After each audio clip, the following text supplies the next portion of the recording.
나이가 들면 가진 것만 지켜도 잘 사는 인생이다. 하지만 요즘은 하이에나 같은 사람들이 득실거려서 나도 모르게 피해보는 경우가 많습니다. 그럴 때 필요한 것은 우리에게 지혜를 전해주는 선조들의 말씀이지 않을까 생각합니다. 그래서 오늘은 다산정약용이 전하는 나이가 들수록 하지 말아야 할 5가지와 삶의 지혜를 주는 인생 조언을 담아봤습니다. 영상 아래에 좋아요와 구독 버튼 한 번씩 눌러주시면 감사하겠습니다. 지금부터 시작합니다. 첫 번째, 스쳐가는 인연을 붙잡지 마라. 옷깃만 스쳐도 인연이라 하지만 옷깃만 스친 사람들까지 모두 인연을 맺을 필요는 없다. 스쳐가는 사람들을 모두 다 인연으로 만들려 하다 보면 정작 좋은 인연에게 소홀할 수 있다. 인연을 너무 헤프게 맺어서는 안 된다. 인간에게 주어진 시간의 유한함을 늘 명심해야 한다. 시간의 유한함을 생각한다면 내가 가용할 수 있는 시간을 따져보고 이를 반드시 기회비용으로 연결하여 생각해봐야 한다. 진정한 인연과의 소중한 시간을 지키기 위해서라도 스쳐가는 인연은 무심코 지나쳐야 한다. 평소 이것을 구분할 수 있는 눈을 길러야 한다. 그것을 구분하지 못하고 모든 사람들과 인연을 헤프게 맺어놓으면 정작 좋은 인연을 만날 수 있는 기회를 놓치게 된다. 돈으로 환산할 수 없는 엄청난 기회비용을 잃는 것이다. 단지 좋은 인연을 만나지 못하는 것으로 그치면 좋겠지만 그렇지 않다. 좋지 않은 인연들로 인해 내 삶이 피해를 입는다. 그렇게 피해 입은 시간과 감정은 무엇으로도 보상받지 못한다. 몇몇 진실한 인연들만 있어도 삶을 살아가는데 크게 부족함이 없다. 그러니 누가 사람을 많이 알고 지낸다고 해서 그것을 부러워할 필요가 결코 없다. 두 번째, 부고를 알릴 때 이 한 가지를 하지 마라. 경조사 같은 큰일을 겪고 나면 인간관계를 재정립하게 된다. 고마운 사람과 서운한 사람이 극명하게 나뉜다. 사람이라 충분히 그럴 수 있다. 그런데 부고를 알리는 것이 예의인 사람이 있고 알리지 않는 것이 오히려 예의인 사람이 있다. 일면식만 있는 사이에 부고 소식을 알리는 것은 상당히 신뢰되는 일이다. 학교를 졸업한 후 수십 년 동안 연락이 없던 동창이 어느 날 경조사 소식을 보내온다면 이는 황당함을 넘어서 괘씸한 마음이 든다. 주위에 오지랖 넓은 인물이 소식을 알리는 일도 삼가야겠지만 본인이 직접 소식을 전하는 일은 더더욱 신중을 기해야 한다. 알리지 말아야 할 상대에게 경조사를 알리는 것은 회신을 하지 않은 사람의 잘못이 아니라 알린 사람의 잘못이다. 그로 인해 서운함을 느끼고 인간관계를 정리해야겠다는 생각이 들 수도 있다. 하지만 그런 생각은 예의 없는 연락을 받은 상대가 나보다 먼저 할 수도 있다고 생각하는 것이 좋다. 경조사를 알리는 것을 상대를 테스트하는 수단으로 삼아서는 안 된다. 연락처에 있는 모두에게 연락을 한 후 부조를 하면 좋고 안 하면 그만이라는 생각을 해서는 안 된다. 꼭 필요한 사람에게만 연락하고 그렇지 않은 상대라면 넘겨야 한다. 차라리 알리지 않아서 서운한 것이 낫다. 나중에 알게 되더라도 내가 상대를 위하는 마음에서 그리했다고 이해한다면 이내 섭섭함은 사그라진다. 하지만 알리지 않아야 할 상대에게 알려서 신뢰를 범한다면 이는 상대에게 속물처럼 비쳐 인간관계 단절로 이어질 수 있다. 알리지 않아서 조금 섭섭하고 마는 것이 낫지 굳이 알려서 염치 없다는 소리를 들을 필요가 없다. 세 번째, 인맥을 자랑하지 마라. 많은 사람을 안다고 습관처럼 자랑하는 사람을 항상 조심해야 한다. 사람은 내가 내세울 것이 없으면 주의를 판다. 본인보다는 주의를 내세워 인맥 자랑을 하는 법이다. 많이 친하지도 않은 상대를 무척이나 친한 것처럼 자랑을 하지만 대부분 상대는 그렇게 생각하지 않는 경우가 많다. 누구를 안다고 자랑하기보다는 내가 먼저 자랑스러운 사람이 되는 것이 좋다. 내가 자랑스러운 사람이 되기 위해서는 사회적인 성공도 중요하지만 인품이 우선시 되어야 한다. 인품이 훌륭한 사람의 곁에는 좋은 인연이 머무르게 마련이다. 그러니 늘 스스로를 갈고 닦아 좋은 인연이 곁에 머무를 수 있도록 해야 한다. 향기로운 꽃에는 벌과 나비가 끊이질 않는 법이다. 향기가 나는 사람이 되도록 노력해야 한다. 늘 내 스스로가 주위에 좋은 인맥이 될 수 있도록 노력하는 것이 좋다. 향기가 나는 어른은 그 자체로 존중받는다. 네 번째, 외모에 소홀히 하지 마라. 항상 머리를 단정하게 손보는 것이 좋다. 사람을 만날 때 가장 먼저 보는 것이 대부분은 얼굴이다. 머리가 부스스하게 흐트러져 있다면 단정치 못하게 보일 것이 뻔하다. 머리가 길고 짧은 것과는 상관없이 머리는 늘 흐트러짐 없이 정리하는 습관을 길러라. 약속 장소에 나가더라도 늘 10분 일찍 나가서 화장실에서 머리와 얼굴을 단정하게 매만지는 습관을 가지는 것이 좋다. 옷을 단정하게 입어라. 늘 정장만 입으라는 것이 아니다. 아무렇게나 입지 말라는 것이니 오해가 없기를 바란다. 나의 경우에는 옷을 너무 편하게 입으니 행동도 복장과 마찬가지로 흐트러지는 것을 느낄 수 있었다. 이는 내가 수양이 부족하여 나타나는 현상일 수도 있다. 하지만 옷을 단정하게 입으니 반대로 언행의 변화가 일어났다. 입에서 나오는 말과 나의 태도가 절제되고 순화되어 겉으로 표현되는 것을 느꼈다. 나도 모르게 겉으로 드러나는 행동이 신사적으로 바뀌었다. 옷이라 하여 그저 옷이 아니다. 옷 하나 다르게 입는 것으로부터 나의 변화가 시작되니 이것을 어찌한나 천조가리로만 생각할 수 있겠는가. 옷이 날개라는 말이 있다. 날개와 같은 옷을 입는다면 내 언행 또한 서서히 변화되어 날개와 닮아가는 것을 느낄 수 있을 것이다. 손발톱을 잘 관리해라. 너무 긴 손톱은 위생상 좋지도 않을 뿐더러 보기에도 좋지 않다.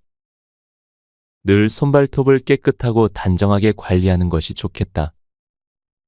드러나 보이지 않는다고 관리하지 않으면 세상에 그런 게으름이 어디 있겠는가. 특히 남자라면 수염과 코털 관리에 신경을 써야 한다. 수염을 기르더라도 관리를 하며 기르는 것이 좋다. 관리되지 않은 덥수룩한 수염은 지저분하고 게으른 사람으로 보이게 한다. 굳이 타인뿐만이 아니라 스스로 보기에도 좋지 않다. 또한 코털에 특히 신경을 쓰는 것이 좋다. 코털이 삐죽 튀어나온 남자는 같은 남자가 봐도 참으로 꼴불견이다. 평소 면도를 하고 세수를 할 때 코털 가위로 관리하는 습관을 가지는 것이 좋다. 족집게나 손을 사용하여 뽑는 것은 삼가자. 코에는 뇌로 직결되는 혈관들이 있다. 운이 나쁘면 상처를 동반한 염증이 생겨 뇌수막염이나 뇌종양으로 이어질 가능성도 있다. 확률적으로는 낮지만 실제 사례가 있으니 조심하는 것이 좋겠다. 나이가 들수록 코털이 더 많이 그리고 더 빨리 자란다. 정말 귀찮은 일이다. 그래도 평소 습관처럼 잘 관리하자. 5번째, 잘난 척하지 마라. 잘난 척하면 재수없다고 여긴다. 잘난 척한다는 것은 교만하다는 것을 뜻한다. 사람 위에 사람 없고 사람 밑에 사람 없다. 물론 세상을 살아가다 보면 가끔 정말 잘난 사람도 만나게 된다. 하지만 대다수의 사람은 모두가 거기서 거기다. 딱히 잘난 사람도 없고 딱히 못난 사람도 없다. 모두가 자기 분야에서는 뛰어나고 전문적인 지식을 가지고 있으니 잘났을 것이고 자기가 잘 모르는 분야에서는 상대적으로 조금 못났을 것이다. 잘나고 못난 것은 오로지 개인의 주관적인 기준으로 판단한다. 절대적인 것이 아니라 상대적인 것이다. 그러니 조금 못났다고 주눅들 필요도 없고 나서서 잘난 척할 필요도 없다. 잘난 척하는 사람은 결국 외면받는다. 그러니 항상 척하는 것을 삼가는 것이 좋다. 알아도 모르는 척, 있어도 없는 척하는 겸손의 미덕을 바탕에 깔고 살아간다면 주위에 사람이 모인다. 척하는 사람의 특징은 인정받고 싶은 욕구가 크다는 것이다. 자존감이 부족하거나 본인의 불안한 심리 상태를 타인으로부터 인정받는 관심으로 채우려는 욕구가 있다. 또한 어릴 적부터 인정을 받지 못하고 자란 미성숙한 심리 상태가 성인이 되어서도 성숙하지 못하게 되면 그것이 잘난 척하는 행동으로 나타날 수 있다. 결국 자아가 미성숙하여 나타나는 현상이라 할 수 있다. 자신감과 잘난 척하는 것은 종이 한 장 차이다. 매사에 자신감을 가지고 살아가되 잘난 척하는 것과는 거리를 두는 것이 좋겠다. 자아가 성숙한 사람이라면 굳이 잘난 척하지 않아도 주위에서 알아준다. 굳이 타인에게 확인받으려 하지 않아도 좋다. 나의 자존감은 남에게 있지 않고 나에게 있음을 명심하라. 마지막, 공공시설을 아껴 써라. 내 것이 소중하면 남의 것도 소중하게 생각해야 된다. 그것이 이치에 맞다. 내 시간이 귀하면 남의 시간도 귀하고 내 돈이 귀하면 남의 돈도 귀한 줄 알아야 한다. 공공 화장실에서 양치질을 할 때 물을 틀어놓고 낭비하는 사람과 손을 씻고 난 후에 휴지를 몇 장씩이나 뽑아 쓰는 사람을 본 적이 있다. 누구는 그것을 보고 가정교육의 부재라고 말한다. 아마도 절약하는 마음이 몸에 익지 않아서 공공재를 함부로 낭비하는 것일 수도 있다. 공공재라는 것은 모두가 함께 사용하는 것인 만큼 아껴 쓰고 절약할 필요가 있다. 내 것이 아니라고 하여 함부로 사용하는 습관은 좋지 않다. 좋지 않은 습관은 처음부터 가지지 말고 이미 가지고 있다면 빨리 버리는 것이 좋다. 나쁘게 길들여진 습관은 고치기 힘드니 애초에 좋은 습관을 가지는 것이 살아가며 시간을 절약할 수 있는 좋은 방법이다. 예전에 어느 큰 스님께서 외국에 나갈 일이 있었다. 공항 화장실에서 볼일을 보고 있는데 밖에서 누군가가 휴지를 뽑는 소리가 들렸다. 한두 장이면 충분할 텐데 한참 동안이나 휴지를 뽑는 소리를 들으며 이 나라의 망조가 들었구나 라고 생각하셨다. 나도 그 말에 무척이나 공감을 한다. 내 것이 아니라고 하여 아무렇게나 낭비하는 행태를 보이는 그의 일상이 어떠할지 미루어 짐작해 볼 수 있다. 혹시 또 모를 일이다. 본인의 것은 내가 벌어서 쓰는 것이니 무척이나 아까워하며 근검절약을 할지 아니면 그것보다 더 값어치 없게 쓸지 아무도 모를 일이다. 전자가 되었건 후자가 되었건 비록 내가 벌어서 사 쓰는 물품들이라 할지라도 늘 아껴서 사용하는 습관을 가지는 것이 좋다. 낭비하는 것보다 아끼는 것이 좋다는 것은 삼척동자도 다 아는 일이다. 작은 행동 하나에 그 사람의 인생이 걸어온다. 다음은 삶의 지혜를 주는 다산 정약용 인생 조언 5가지를 담아봤습니다. 첫째, 아름다운 꽃에는 가시가 있는 법이다. 인생은 온갖 유혹투성이다.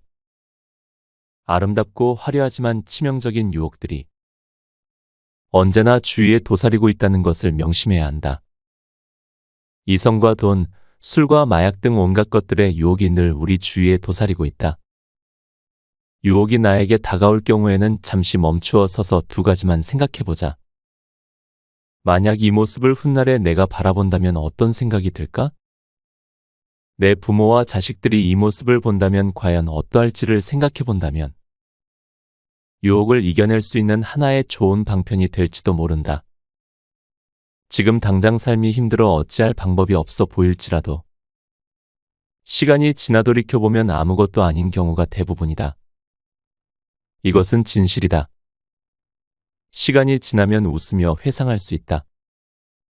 마찬가지로 지금 당장 유혹에 넘어가 한순간 쾌락을 즐기고 싶더라도 지나고 보면 그 또한 아무것도 아니었고 헛되고 헛되었음을 깨닫는 순간이 반드시 온다. 세상에 이겨내지 못할 만큼 힘든 것은 없다. 신은 우리가 견딜 수 있을 정도의 고난만 준다. 유혹 또한 마찬가지다. 내가 지나치지 못할 정도로 치명적인 유혹은 세상에 없다. 정신을 똑바로 차리고 그 순간을 잘 관망하기를 바란다. 지금 내 상황에서 한 걸음 떨어져 바라본다면 살아가며 마주치는 많은 유혹으로부터 자유로울 수 있을 것이다. 가장 위험하게 생각해야 하는 것이 바로 이성에 대한 유혹이다. 여자와 남자가 서로를 잘못 만나면 이는 패가망신하는 지름길이다. 하물며 배우자가 있음에도 한눈을 팔고 이성의 유혹에 넘어가 버린다면 돌이킬 수 없는 결과를 초래한다. 순간의 선택이 평생을 좌우한다는 말이 있다. 좋은 것을 고르기 위해 해야 하는 선택이라면 그나마 다행일 것이다. 하지만 나쁜 것을 걸러내기 위해 해야 하는 선택이라면 망설임이 없어야 한다. 만에 하나 망설여지는 순간이 온다면 1년 후의 나를, 아니 한 달 후의 나를 떠올려 보자. 지나고 보면 참으로 부질없고 부질없는 짓이다. 사람은 누구나 유혹에 흔들리기 쉽다. 나 홀로 독야청청하려고 해도 가만히 놔두지를 않는다. 나 역시도 세상을 살아오며 많은 유혹에 시달렸다.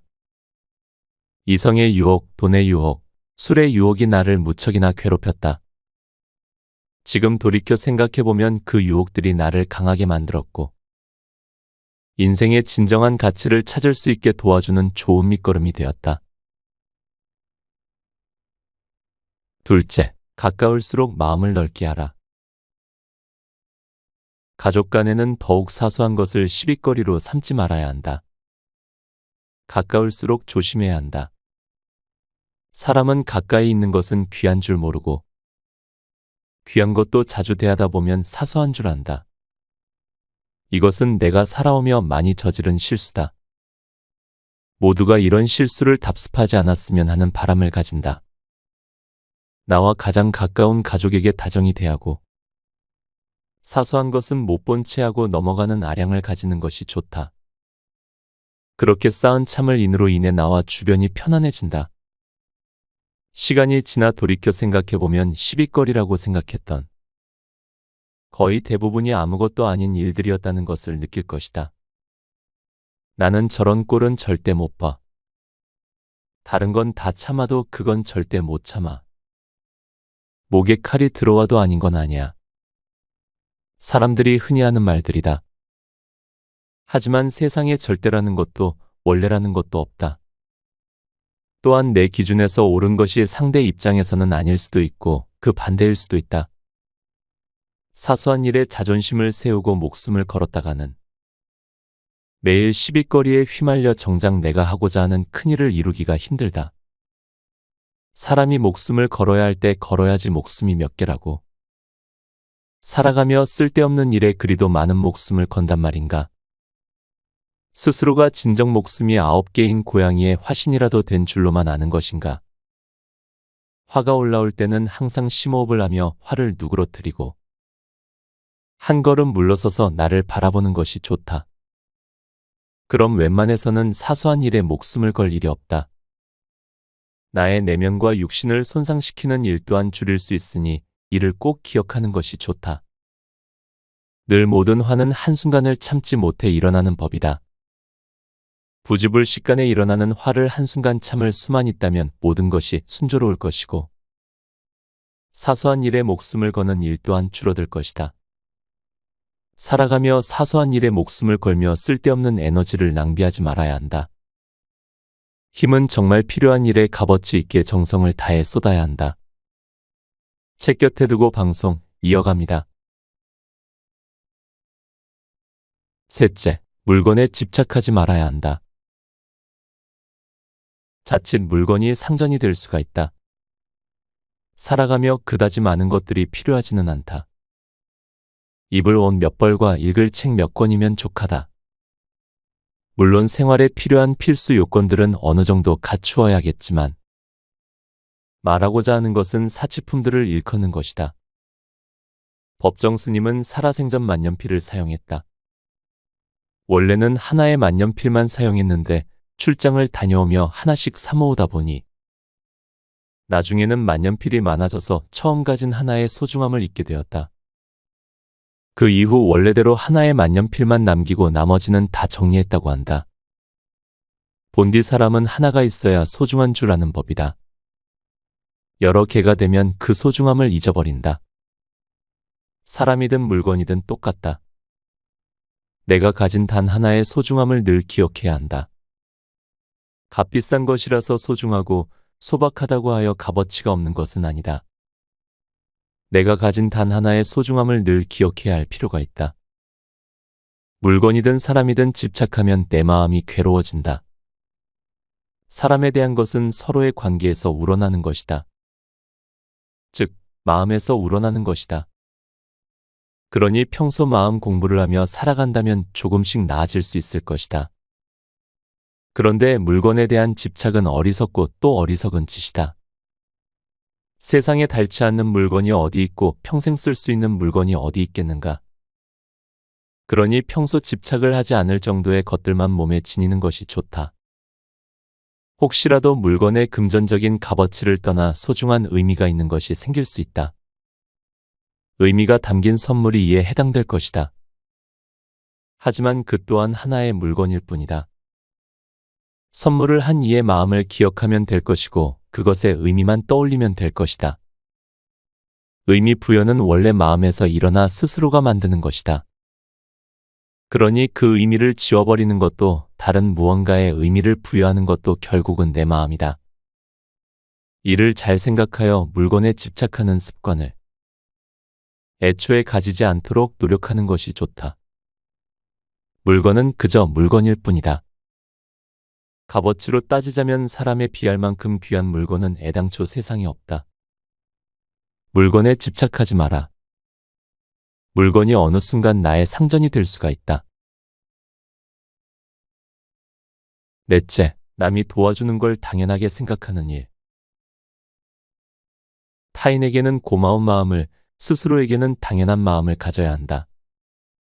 당연한 마음과 고마운 마음을 항상 잘 생각하며 살아가야 한다. 사람은 상대의 친절은 당연하게 생각한다. 그리고 내 친절에는 상대가 고마워하기를 바란다. 이러면 마음의 언짢은 기분이 싹 튼다.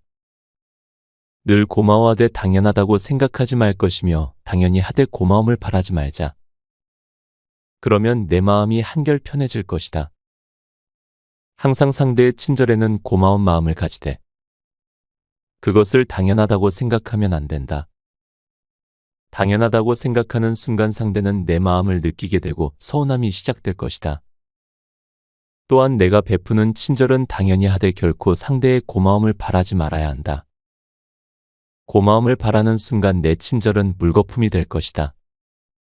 그러니 항상 고마운 마음과 당연한 마음, 그 두 가지 마음을 적절히 사용한다면 늘 편안한 마음가짐으로 세상을 살아갈 수 있다. 예컨대 우리 가족을 위해 늘 식사를 준비하는 엄마에게 매번 인사를 하며 고마움을 표현해보자. 이런 마음이 가장 기본이자 평소의 연습으로 삼을 수 있는 좋은 방법이다. 사회생활을 하며 가족을 부양하는 아버지에게 가지는 마음도 이와 마찬가지여야 한다. 부모 역시 자식들이 착하고 건강하게 자라주는 것을 당연하다고 생각하지 않고 늘 고맙게 생각해야 한다. 다섯째, 부모가 살아온 삶 속에서 인생의 지혜를 얻을 것이다. 50은 50의 인생을 알고 60은 60의 인생을 알고 70이 되어서야 70의 인생을 안다는 말이 있다. 사람들은 내가 아는 것이 세상의 전부인 양 생각하며 살아간다. 그러나 내가 아는 것은 세상의 티끌일 뿐 인생 선배의 경험을 바탕으로 배울 수 있는 것들이 참으로 많다. 하물며 그 선배가 내 부모라면 세상 그 어떤 선배보다도 자세하게 잘 가르쳐 줄 것이다.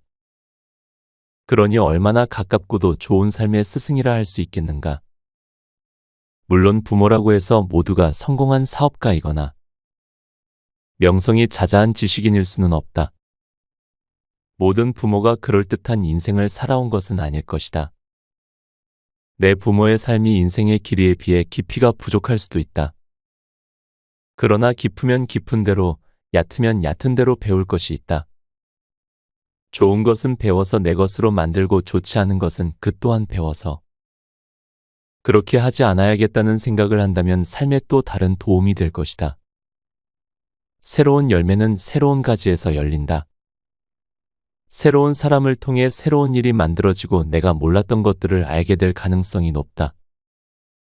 하지만 애초에 나무에 뿌리와 기둥이 없었다면 새로운 가지 또한 생겨날 리만무하다. 부모 자식 간의 인연은 본인이 선택할 수 있는 것이 아니다. 말 그대로 하늘이 맺어준 인연이다.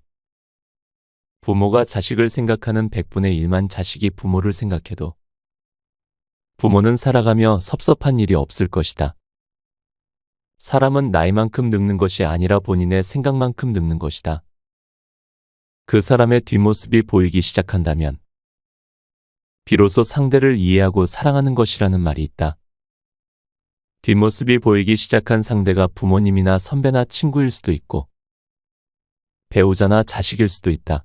누가 되었건 상대의 뒷모습이 보이기 시작한다는 것은 그가 살아온 인생을 알고 싶고 그를 이해하기 시작한다는 말로도 해석할 수 있다.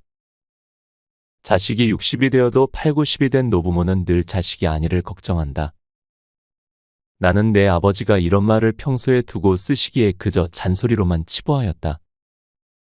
그러나 어느 날 내 부모의 뒷모습이 보이기 시작한 순간부터 한낱 잔소리가 아니라 그런 말들이 가슴에 와닿기 시작하더라. 그러니 부디 이 글을 기억하시길 바란다. 내가 세상을 살아가며 방향을 잃었을 때 부모의 인생을 공부했던 시간을 떠올려 보자. 그리고 그들의 인생이 내 인생에 나침반과 같은 역할을 할 수 있도록 그들의 삶을 복기해 보자. 곁에 두고의 짧은 생각. 오늘은 제가 정말 좋아하는 위인인 다산 정약용의 말씀을 가져와 봤습니다. 정약용을 존경하는 이유에는 여러 가지가 있겠지만 저는 독서와 사색을 담고 싶었기 때문입니다. 솔직한 말씀으로는 인생에 하지 말아야 할 5가지를 소개해드렸지만 누구나 인간이라면 실수를 하기 마련입니다. 하지만 그 실수를 최대한 반복하지 않으려고 노력하고 생각하는 사람은 예전보다 더 성장하리라 생각합니다. 흐르는 물은 깨끗하고 살아있는 생명체는 모두 숨을 쉬듯이 사람의 생각도 흘러야 합니다. 모든 고여있거나 움직이지 않으면 썩고 녹슬듯이요. 여러분도 여러분의 삶을 돌아보고 진정으로 가치 있는 것들에 시간과 에너지를 쏟아보세요. 내 생각이 흐르고 내 생각대로 움직인다면 여러분도 아이들에게 존경받는 한 어른이 되어 있지 않을까 생각합니다. 오늘도 함께 해주셔서 감사합니다. 책 다산의 마지막 편지를 읽고